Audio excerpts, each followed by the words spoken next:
Folks in Weaverville are speaking out in support for an old pedestrian bridge over Merrimon Avenue. Demolition of the bridge was set for Tuesday. As News 13's Gracie Palmer shows us, that's now on hold. Upon first look, you can see that this bridge is clearly not in use anymore, but it was once used to connect the two homes on either side. And now it's at the center of a debate, whether to tear it down or save a piece of history. If you've ever driven on Merrimon Avenue in Weaverville, you've noticed this decaying bridge. But what is now an eyesore was once a vital piece of the town. Asheville was way ahead of its time back in the late 1800s, early 1900s. Back in the early 1900s, the bridge was built by the Coleman family, who lived on either sides.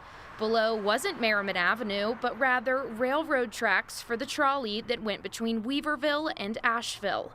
The bridge allowed the Coleman family to see each other without crossing the tracks. In order to make that accessible on both sides, after they dug out the trolley line, the state put up a bridge between the now two pieces of property, same family. The property is now owned by the Conrad family.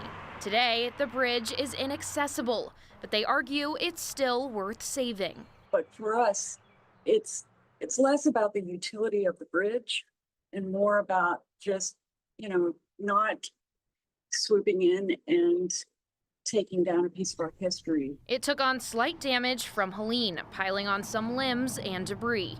NCDOT says regardless, it's not safe. Based on the most recent bridge inspection, as well as a couple other factors, NCDOT engineers determined the best course of action is to remove that structure.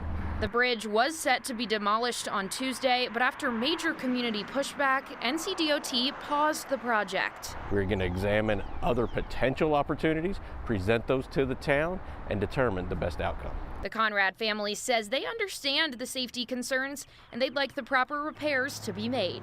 Someone who doesn't know the situation may look at that bridge and think, well, what? This isn't, a monument. NCDOT is working with the family to also determine who has the final say in the bridge removal. The Conrad family claims they hold the bridge in perpetuity since their purchase from the Coleman family. In Weaverville, I'm Gracie Palmer, News 13.